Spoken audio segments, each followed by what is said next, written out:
Hello everyone, welcome to the another very important session in which we will be discussing some more important questions and very important concepts for our upcoming CSIR NET and the GATE Physics exam. So I hope that the discussion which we will be doing today in this session will be getting clear to all of you. But in case anywhere if you will be having any doubt, we will be talking about that part as well. So I'm gonna start the discussion, but before starting the discussion, I would like to show you some important slides, like something about the Unacademy subscription, the offer which like we had for a limited period and all of that. So here we are gonna have this about this slide about the Unacademy learning app. This is about the session. This is something about me. And here we are going to have the information about the community feature, which will be surely helping you to know about the latest updates, new courses, and new things. Now, next, we are going to have this the limited period offer we had. Okay, so the slide I'm just going to show you right now. To grab it or to grab any of the offers or discounts in the total subscription amount, you have to use and apply the code Anjali A Live as mentioned here on the screen, while it was just a limited period offer we had. Now, here we are going to have the information about the Unacademy Iconic subscription, Plus subscription, Light subscription, and the difference between the different subscriptions as you can see here. But in the Plus and the Iconic subscription, I hope you all know, and if no, I'm gonna let you know now. So we are gonna have the notes available on the Unacademy Learning app now, which will be helping you to take your preparation to the next level and to get ready for your upcoming exam with the best preparation under the guidance of top educators with the most important courses and the classes, and by knowing about the important tips and tricks which will be surely helping you to solve the questions in less time, quickly and easily. So I hope guys it's gonna be helpful to decide like which subscription you want to take, or whenever you want to go ahead to take the subscription, whichever is gonna work better for you. So all that has been shown here on the screen. I hope each and everything is clear, and even in upcoming days so many new courses by the top educators will be starting on Unacademy, which will be helping you to take your preparation to the very good level. Now we are ready to take the discussion or the first question in this session today regarding the electromagnetic theory as a subject, which we will be discussing today in this session. But anywhere if you will find that you are going to have any difficulty anywhere in working on a question, considering or solving any question or relating the concept we will talk about, okay, so you can surely tell me about that and I will try to make it clear to you. So have a look at the first question I'm going to give you now, and we will try to include the questions from the different subjects and topics. Okay, so let's have a look at this one now.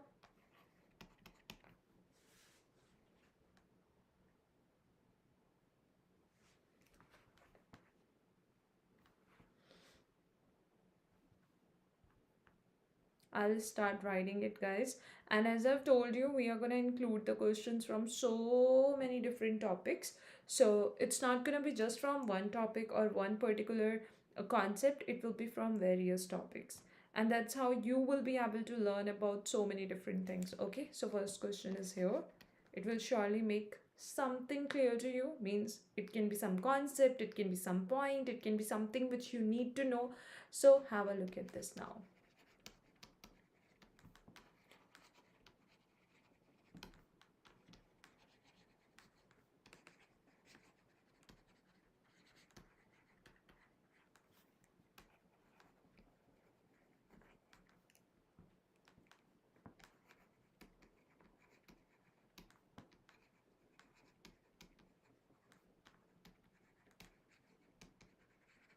Even, do you know, for electromagnetic theory, it's not always going to be something quite advanced or typical you will have. No, it's sometimes just from the basics. So if you have a better command on the basics, it can be quite simple and easy for you to. So here we are going to have rho r is equal to a over r e to the power negative kr, where a and k are positive constants.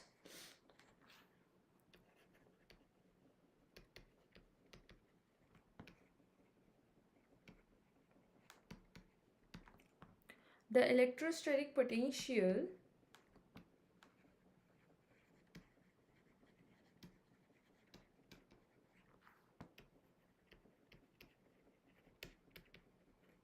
corresponding to this charge distribution, potential corresponding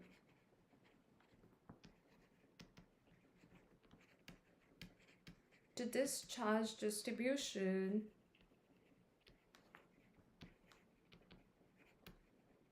and most of the students have the fear about this subject. Like if you will ask 10 or 15 students what subject they find difficult, so most of them can give you the name of this subject too. But as I have mentioned just now, like it's not something quite advanced every time or difficult or typical every time. No, it's sometimes just the basics. But that lack of confidence is one of the reasons that most of the students are not able to make it or get the answer for most of the questions. So you need to be confident. You need to firstly start believing. It's just more about basics. So here we are gonna have the options, and you know the reason why I prefer to write on one single slide, so that if anybody keep on completing the questions answer they are gonna get, they want to check which one is correct, they can have a look at it at the same time when somebody is reading the question too. Okay, so now as anybody will get the answer, just mention it which one is correct according to you, and if you will have doubt or you are not able to reach to the answer, I'll be helping you in that case. So start working on it, guys, and let me know what is the right answer according to you. Or even I'm going to show you the steps, like what you have to do or what the steps you will be taking, so that you can get the right answer for this question. So still, I'm going to wait for your reply and then I will be starting the discussion too. Waiting, waiting, waiting.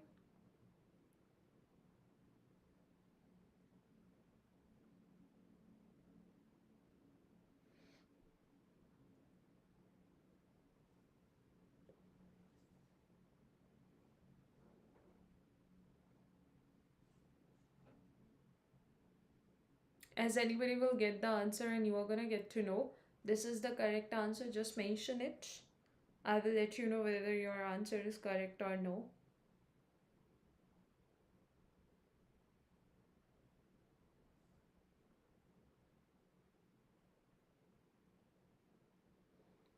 So they have given you the charge distribution and they have mentioned a static spherically symmetric charge distribution. When they are talking about a sphere, it's a 3D case, right? So in case of 3 dimensions, what you have to consider next, that this will be your volume charge distribution you will have, right? This is what you are going to get to know.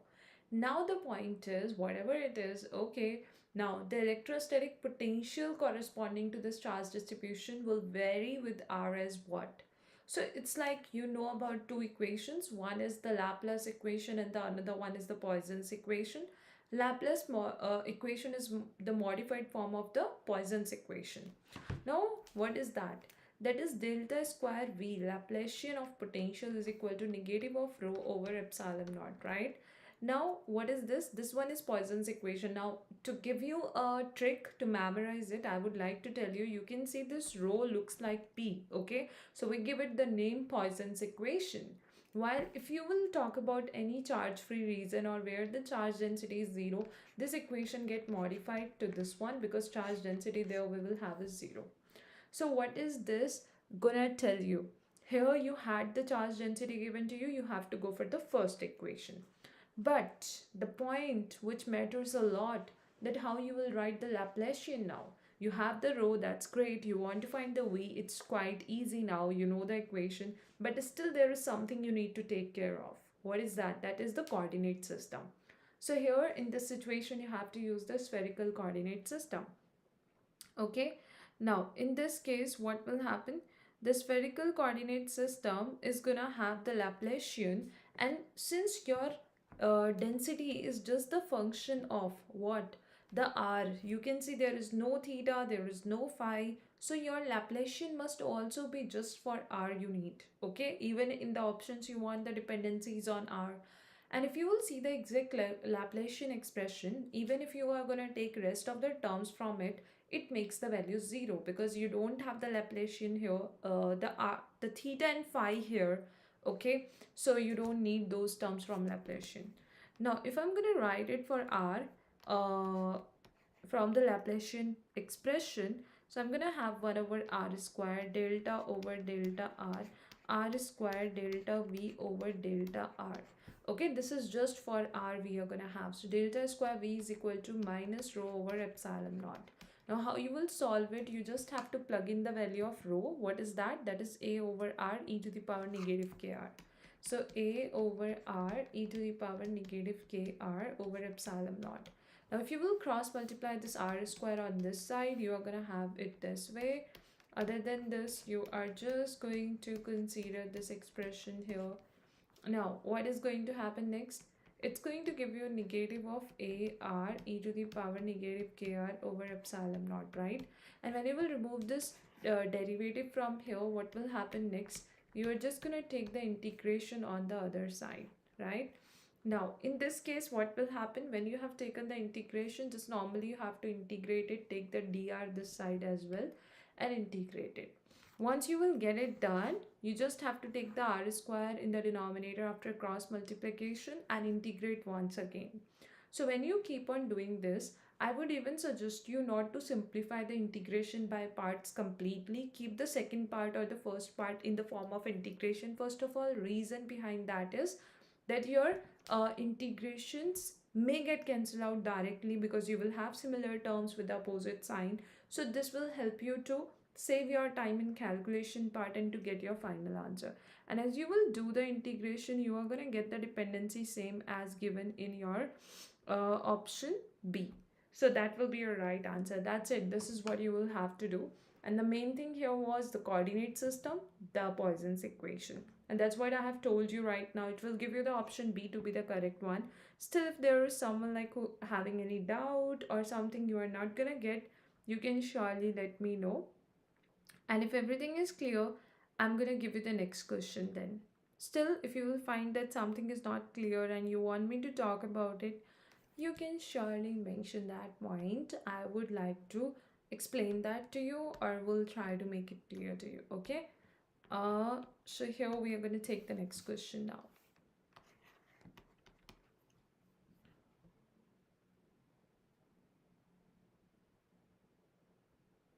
Consider a solenoid of radius capital R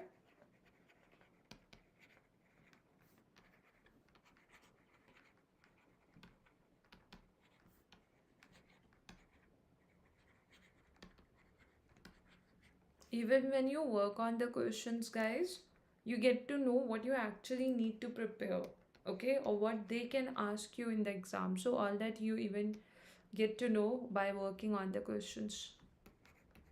With n turns per unit length,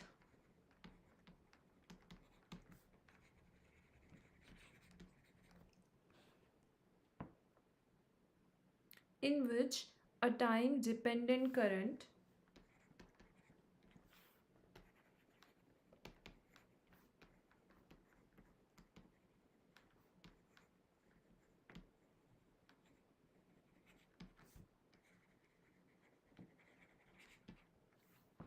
I is equal to I naught sine omega t, and then where omega r over c is very much less than 1.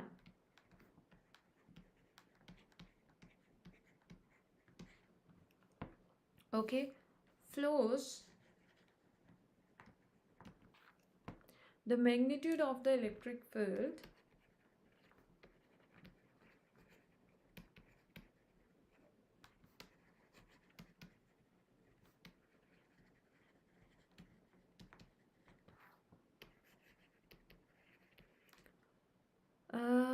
at a perpendicular distance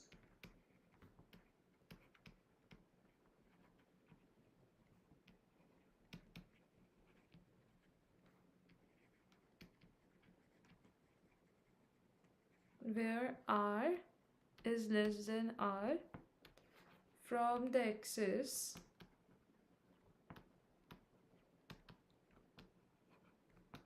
of symmetry of the solenoid is.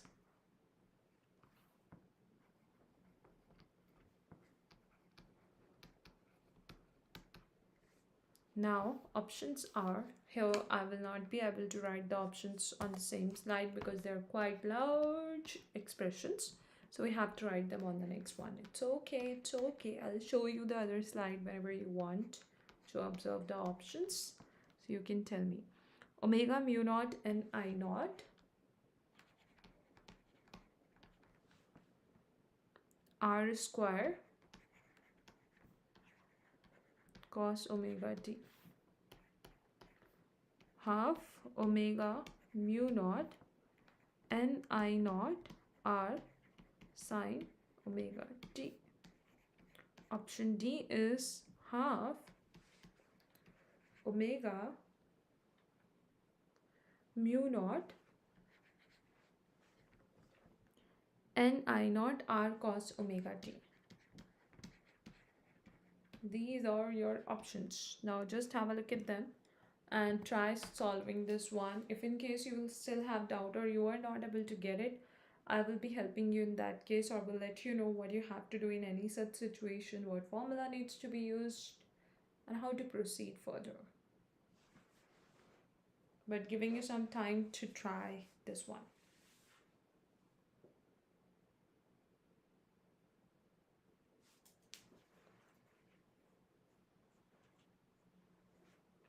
If you're gonna get the answer, guys, just mention it. What is the right answer according to you? Whether it's option A, B, C, or D.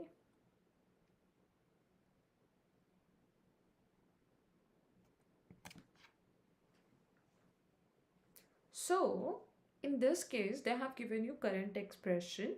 They have given you the information about the system. For example, consider a solenoid of radius r with n turns per unit length, in which a time dependent current, which is I is equal to I naught sine omega t, flows.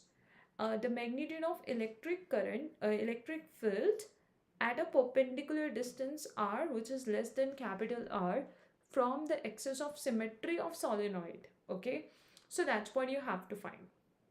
So actually in this situation, what you have to do, first of all, do you know some relation between the two quantities which can help you to relate the current with the electric field? That's how you have to think. So if you will consider the expression, you will be familiar with this one, that is integration E dot dl is equal to the minus integration delta B over delta T times dA. Okay, so if you know this one, it's going to be easy for you to go ahead to solve it, and this is going to be the closed one. Okay, the closed integration, because you like the take the closed curve or something like that, so closed sign we are showing on the integration part. Now here the magnetic field due to that solenoid will be what? It is mu naught and I is a function of t and z cap, right? So magnetic field, you know, you can directly plug it in here, mu naught and I is a function of t here and z cap, right? So when you're going to plug in all the values, and if you will consider the integration of dl, that will be equal to the circumference of the circle, which is 2 pi r, right? Because you know solenoid is going to have the turns on it, and when turns are there, they are circular one. So what you will have to take, E times the 2 pi r, this is what you will have. That is going to be equal to minus mu naught and I value. You can plug it in here directly, or you can just simplify it first and then you can plug in the value of I. Okay, and you have to differentiate it with respect to t. So mu naught and di over dt, and rest you will have is just the z cap will be there and dA. So dA can be taken as 2 pi r dash times the dr dash, right? For the magnetic field part you are considering it, and its integration you will take 0 to r. So when you're going to do this, it will be easy for you to get the value of E from here just by plugging in the value of I from the given expression, that is I naught sine omega t. When you will just differentiate this part, it will give you omega cos omega t, and I naught will remain there. So this is how you are just going to get your final answer. So your final expression will be negative of half, I think, omega mu naught n I naught r cos omega t. And when you want to find its magnitude, you will have this value as positive value. So that's your option D you will get. Okay, so that's how you're just gonna get it. Let me know if in case there is any doubt anybody is gonna have, we can consider that part then. So magnitude later on will give you a positive value only. That's how you're just gonna work on any such type of question. But if you have any question and you want to ask anything, you can just let me know and we can talk about that part. But if it makes sense and you're gonna get to know, like, okay, this is what we can do, that's how we can just proceed further, we can solve it. So then that's great. I'm gonna take the next question. If anybody is there having any doubt in any of the parts or the steps, you can surely mention it. I'll let you know.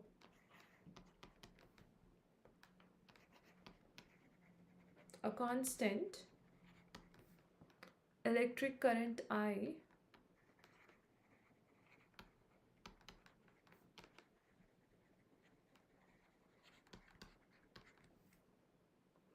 in an infinitely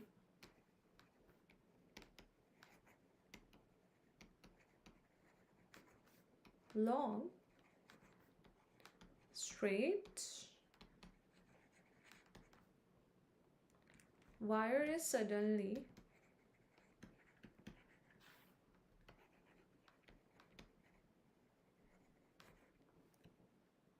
switched on at t is equal to 0. SWITCHED.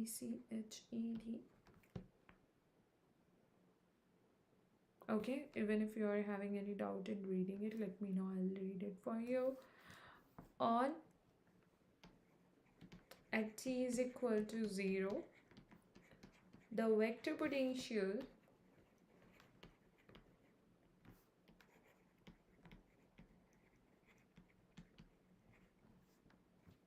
at a perpendicular distance r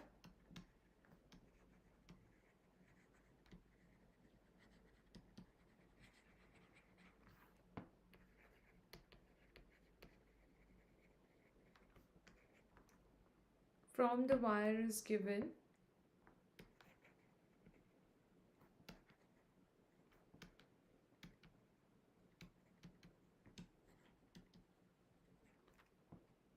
by vector A is equal to k cap mu naught I over 2 pi log 1 over r ct plus square root c square t square minus r square.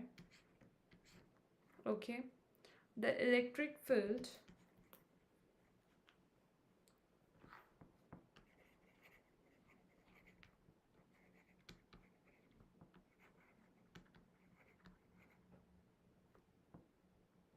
at a distance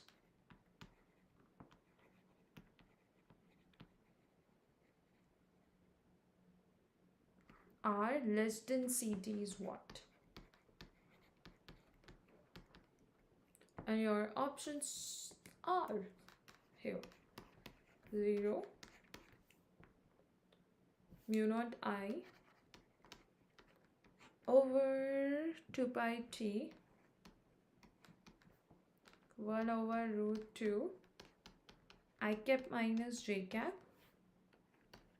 Option C is C mu naught I over 2 pi square root c square t square minus r square 1 over root 2 I cap plus j cap.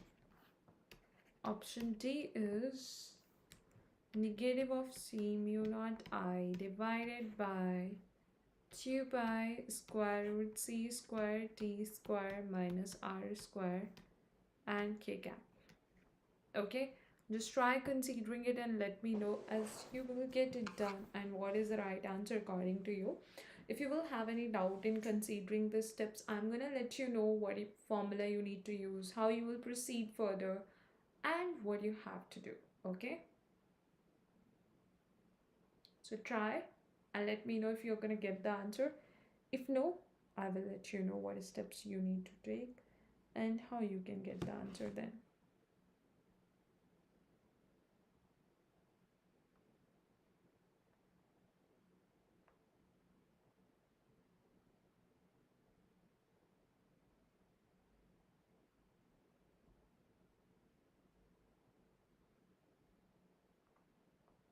Waiting for your reply, guys.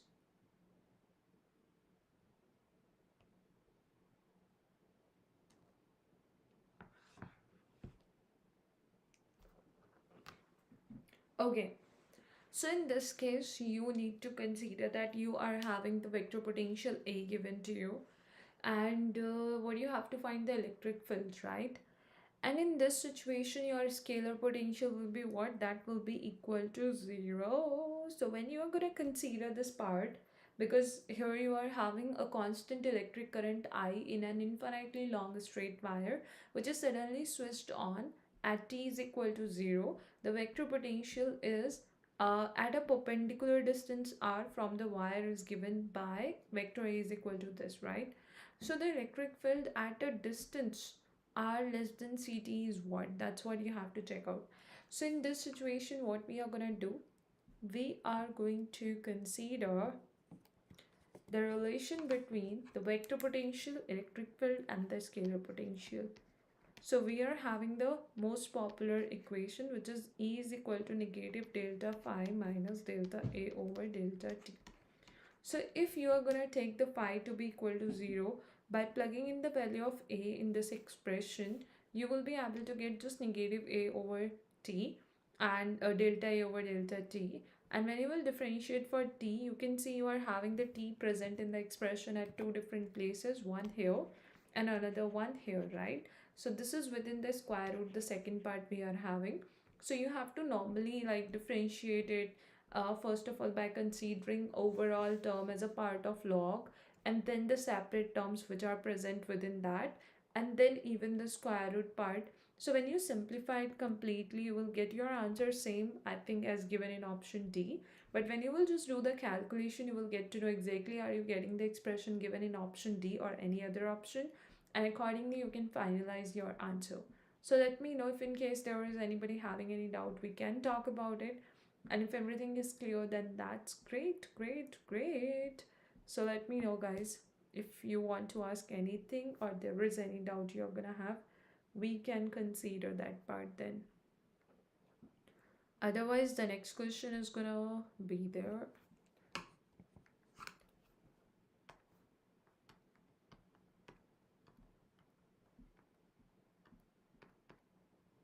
Wherever you will have doubt, guys, you can just mention it and let me know that you are not able to understand this particular part or any point.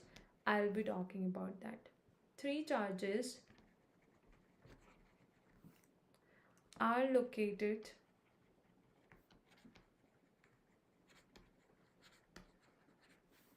on the circumference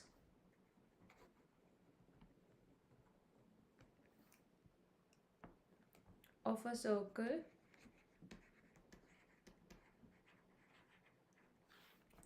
of radius r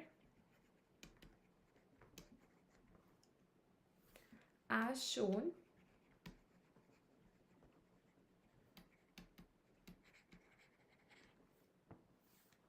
in the figure below.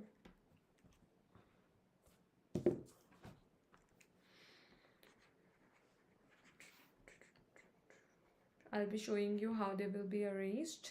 The two charges capital Q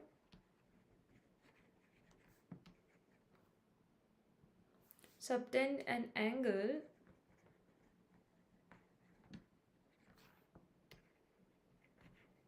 which is 90 degrees at the center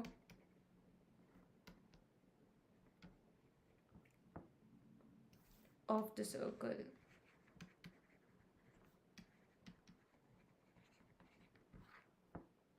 The charge Q is symmetrically, that is a small q this time.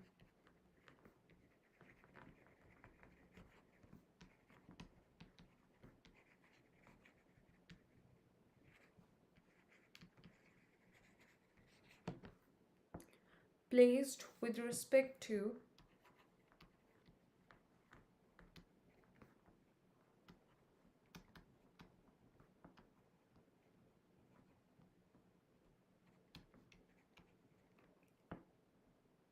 the charge capital Q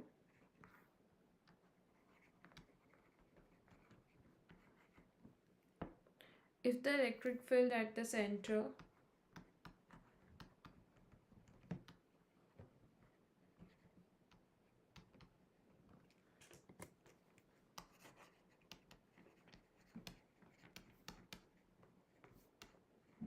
at the center of the circle is 0,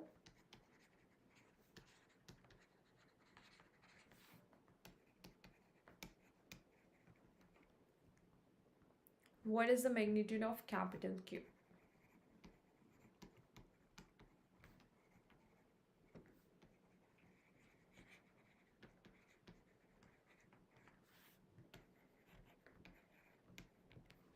Options are Q over root 2Q, 2Q, and 4Q. Try it now and let me know as you will get it done. So this is going to be your capital Q, and small q. And let's say this is the center, so they are gonna make the angle 90 degrees here. And this is how you're just gonna have the line attached. Okay, so this kind of arrangement you will have. Now just try to find out the magnitude of capital Q. And let me know what do you think will be the right answer for this case. If in case you're gonna have any doubt even now, you can just tell me and we can talk about that part then.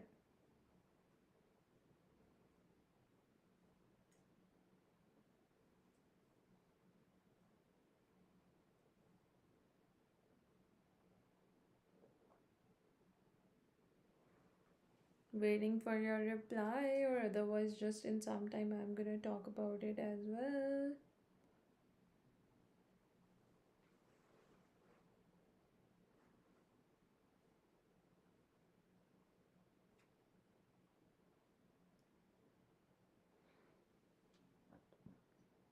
So actually guys, in this case what's going to happen?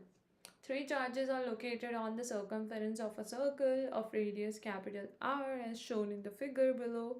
The two charges Q subtend an angle 90 degrees at the center of the circle. The charge Q is symmetrically placed with respect to the charges as shown in the figure. So if the electric field at the center of the circle is 0, net electric field due to all the charges present on the circumference at the center of the circle is what? It's gonna be 0. So what is the magnitude of Q? That's what you have to consider, okay? Now, in this situation, what will happen? So when you are going to consider it at the center for this capital Q, okay, what you will get?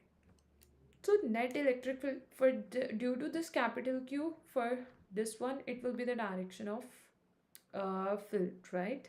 The other one, this side. And due to this one, it should be like you will have on the other side. So when we are going to consider the net field, because you already know that the electric field due to the positive charges is always going to be directed away from them. So this is how we will have the direction, and due to this small q it must be upward, right? So when you will take the components of the capital Q field, so one this side, another one this side, and one this side, another one this side, you will have, right? So the net electric field in the downward direction must be equal to the net electric field in the upward direction, because this and this will get cancelled out. They will be equal in magnitude and opposite in direction.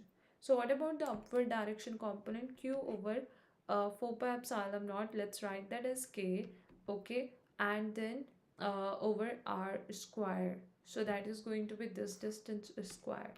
On the other hand, you will have 2 times the field due to the capital Q's in the downward direction. And since you will have this angle to be as 45 degrees, so whether you take cos 45 or you take sin 45, it's 1 over root 2, so it's not gonna make any change. But Q o K over R square and then 45 degrees will give you 1 over root 2 here. So you will have the root 2 at this place. K and K will get cancelled out, R and R square will get cancelled out. So you will just have the capital Q is equal to small q over root 2. What you get from here, that's going to be your option A is the correct answer you will have. Let me know if in case there is anybody having any doubt, we can talk about it then. But if you are getting everything clearly, I'll be giving you the next question. So what we have done, we have just taken the electric field at the center due to the all charges present one by one, and then we have tried to consider their components, the opposite and the equal values of the components we just cancelled them out, and the other ones we have just equated them because we were having the opposite directions and the unequal components, okay, for the up and down components part, and then we just equated them and we are getting the capital Q value. This is what you have to do. Let me know if in case there is anybody having any doubt, we can consider it, but if everything is clear, that's great. I'm gonna give you the next question, guys. Have a look at this. It will even help you to learn one more concept and the other concept. So the question is, a point's charge, which is a small q of mass m,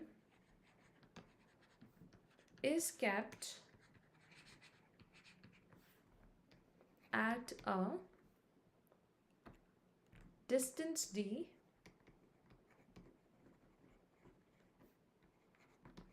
below a grounded infinite conducting sheet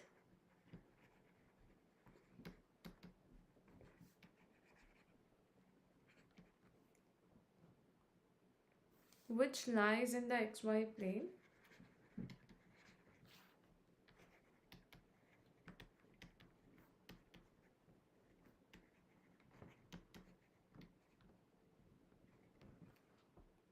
for what value of d will the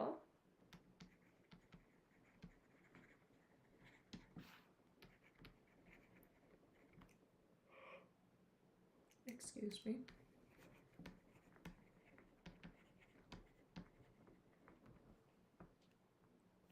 charge remains stationary.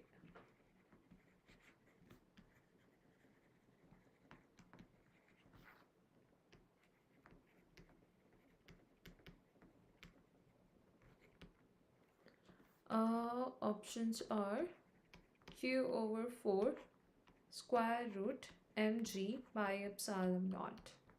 The next one is q over square root mg by epsilon naught.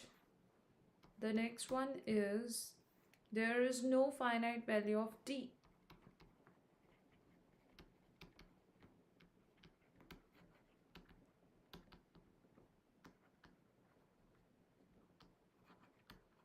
And the option D says root mg by epsilon naught over q. Try it now. Let me know what do you think is the right answer. Otherwise, I will let you know if you will have any doubt or difficulty in working on it or getting the right answer for this question.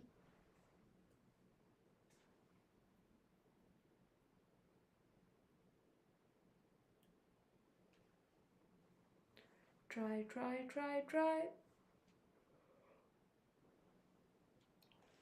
So the hint for this question is whenever they talk about the grounded infinite conducting sheet, it means you have to use the image charge method. And what we do in case of image charge method, we take the image charge on the opposite side of equal magnitude but opposite sign and equal distance. Okay, so that's what you have to consider and you have to do. Now in this situation, what will happen? So let's say this is going to be a charge q, this will be negative q. If this is, oh, it was present where? Below. So this is positive 1 actual and this is the negative 1, which is going to be its image charge. So it is going to be at a distance what? A distance d below it or any other? At a distance d, right? So this is also at a distance d and this is also at a distance d. So total distance between these two charges is what? Twice. Okay, the d value. Now next thing. In this case, what they have asked you to find, so a point charge q of mass m is kept at a distance d below a grounded infinite conducting sheet which lies in the xy plane. For what value of d will the charge remain stationary? So, in this case, how many forces are acting on this actual charge? The one is the gravitational force, which is going to have the value mg. Other one is due to the other image charge, you will have the electrostatic force, which is going to be k, which is 1 over 4 pi epsilon naught. Directly, let's plug in its value. Q1, Q2, which is q square over r square, that is 2d square, which is 4d square, right? So from here, you have to just get the value of d. So arrange the terms and try to get the value of d from here. So you will have q over square root and 4 here mg pi epsilon naught. That's it. You are going to get this as your final answer. So what is the answer here? It's option A, which is the correct one because you got the similar expression. Done, given in option A. Hence your option A is the correct option. Now let me know if in case there is anybody having any doubt, we can talk about it then. But if it is getting clear, then that's great. We will take the next question. And if you want to ask anything, there is a question in your mind, something you are not able to get or understand, you can surely let me know. We will be trying to consider it then. But if everything is getting clear, I'll give you the next question. Okay?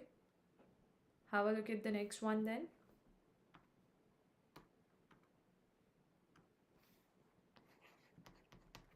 It's here, it's here, it's here. It's gonna be this one.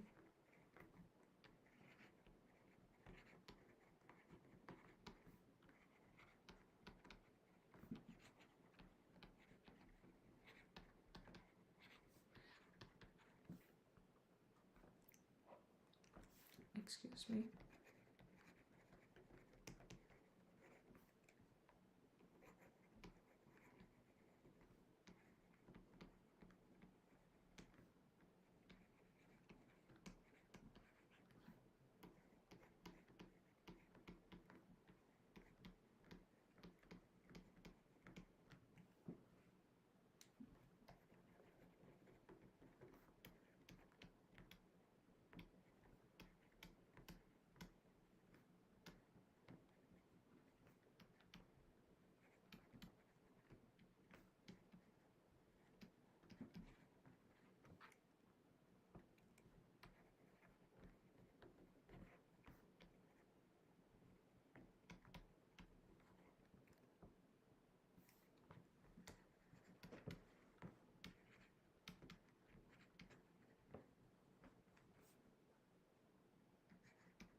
Epsilon naught phi naught over E R naught square.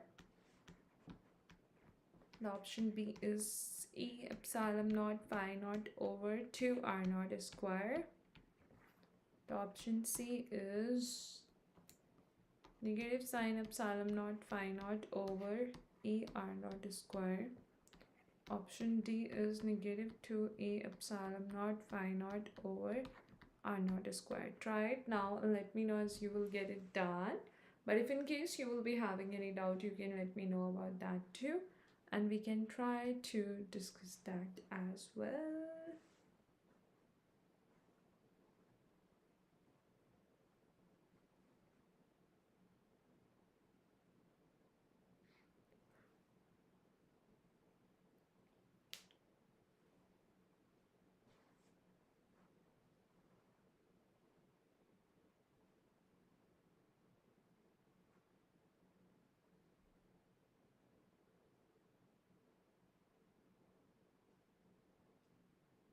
So if the electrostatic potential in spherical polar coordinate is this, okay, this is what the potential we are having.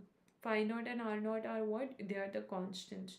Then the charge density at a distance R is equal to R naught will be what? That's what you have to find. So again, what is the relation between the potential and the density.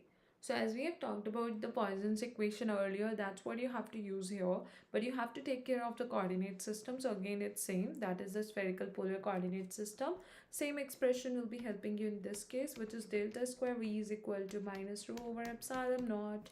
So your delta square, which is the Laplacian, will be 1 over r square delta over delta r square delta phi over delta r, and that is going to be equal to negative rho over epsilon naught. So your target is to get the rho value from here.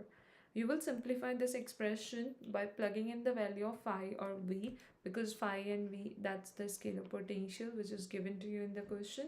Differentiate, simplify, and when you do that, finally you will get the rho value. At the end, just plug in r is equal to r naught, okay, and simplify, and this is going to give you the final answer for your question.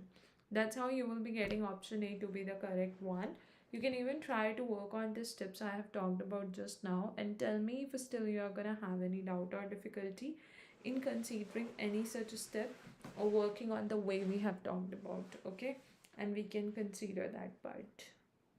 So I'm gonna wait for your reply. If in case you're gonna have any doubt, you can just mention it and let me know about it, and I will be considering that part, that whether the what you are gonna follow and what you are gonna consider, is that correct or no. So if you even want to ask, you can let me know. If everything is clear, I'll be taking the next question then, guys.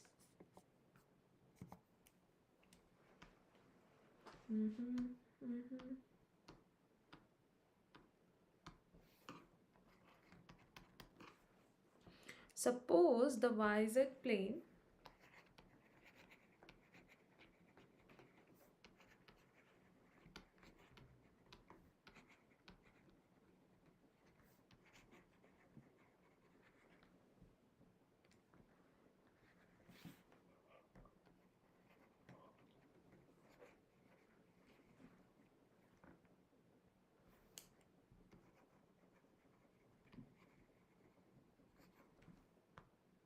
between two media of permittivities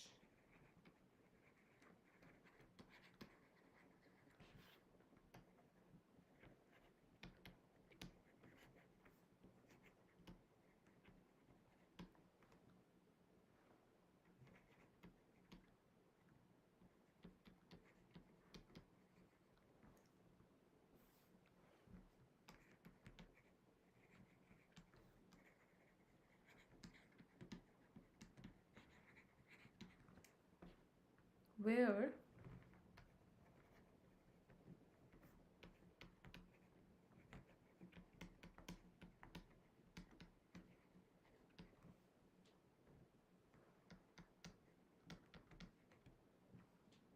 if the uniform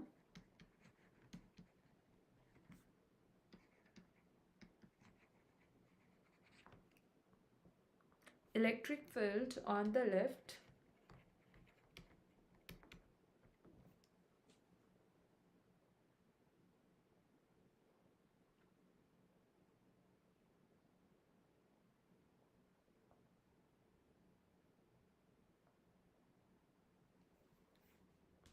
if the uniform electric field on the left is E left, which is equal to C I cap plus J cap plus K cap,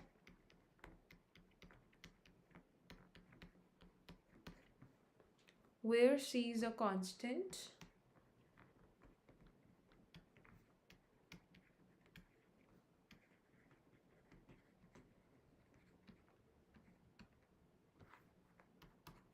then the electric field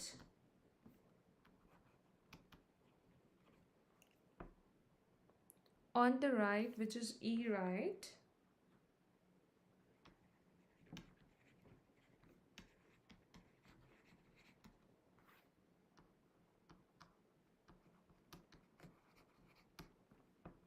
is, and options are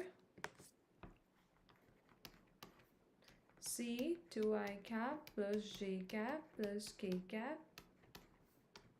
Option B is C I cap plus 2J cap plus 2K cap. Option C is C 1 over 2 I cap plus J cap plus K cap. Option D is C I cap plus 1 over 2 J cap plus 1 over 2 K cap. Try it now and let me know as you will get it done. What is the right answer according to you? If you will not be getting it, I will let you know then that what steps you have to follow and how you can reach to the final answer. But if you will be getting it, that's great.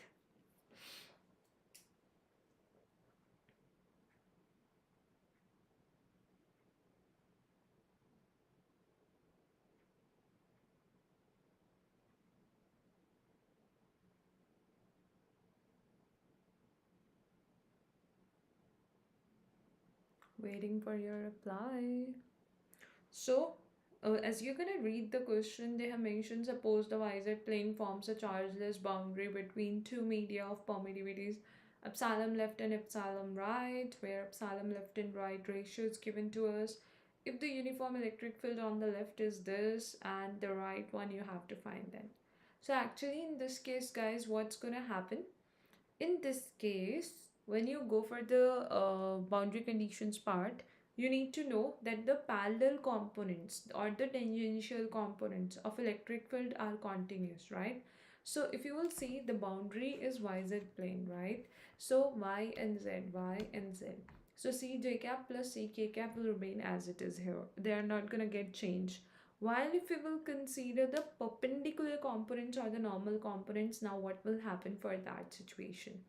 So for that one, you have to take the displacement vector. So you need to know that the perpendicular component of displacement vector is gonna be continuous. So d perpendicular left is equal to d perpendicular right. Now what is that? Epsilon left, E left perpendicular is equal to epsilon right, E right perpendicular. Okay. Now in this situation, what will happen? Epsilon left and right ratio is 1:2. What is the E left perpendicular? That's going to be C I cap. This is what you are going to get, and this is going to give you E right perpendicular. Okay, done. So half C is the first term, and that's how you can see option C is going to be the correct one. This is how you're just going to get it by using the boundary conditions. If in case there is anybody having any doubt, just mention it. I'll talk about that part. And if it is going to get clear to you, that's great. I'm going to give you the next question then. So let me know if there was something not getting clear to you or somewhere there was doubt. We can consider it then. But if everything is clear, one more concept with the next question. I'm going to include it here. But related to whatever questions I'm talking about, anytime if you want to ask something, let's say I've discussed the previous question and now you want to talk about it, you can let me know. I'll be trying to include whatever discussion is needed to solve your doubt. The value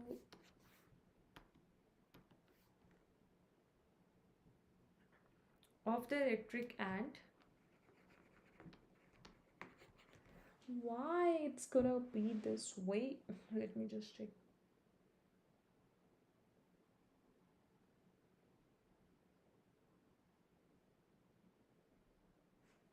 Okay, the value of the electric and magnetic fields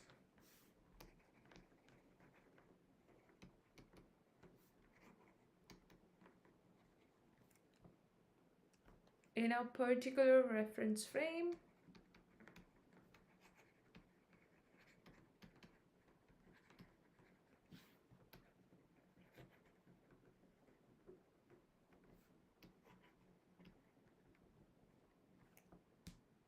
in Gaussian units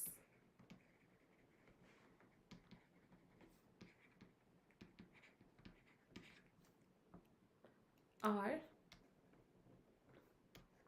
A is equal to 3x cap plus 4y cap, and B is equal to 3z cap respectively.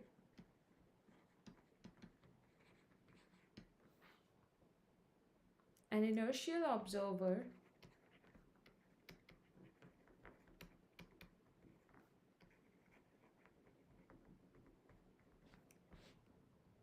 moving with respect to this frame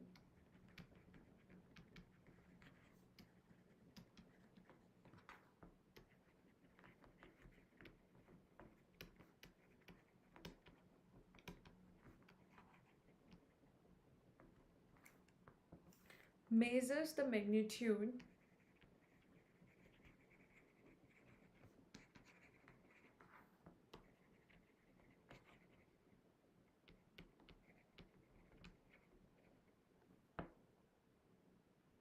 of the electric field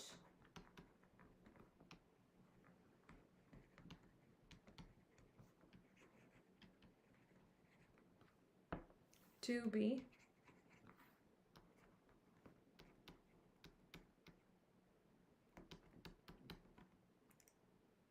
the magnitude of the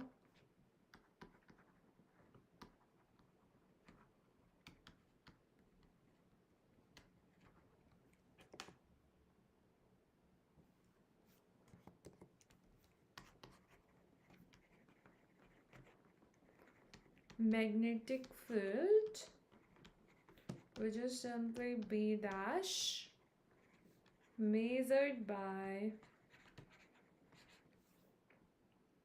him is, options are 5901.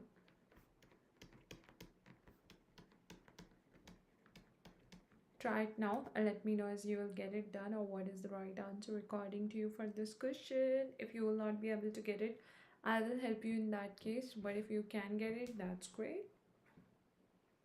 So the value of the electric and magnetic fields in a particular reference frame in Gaussian units are this and this respectively. An inertial observer moving with respect to this frame measures the magnitude of the electric field to be this, and the magnitude of the magnetic field measured by him is what? That's what we have to find, right?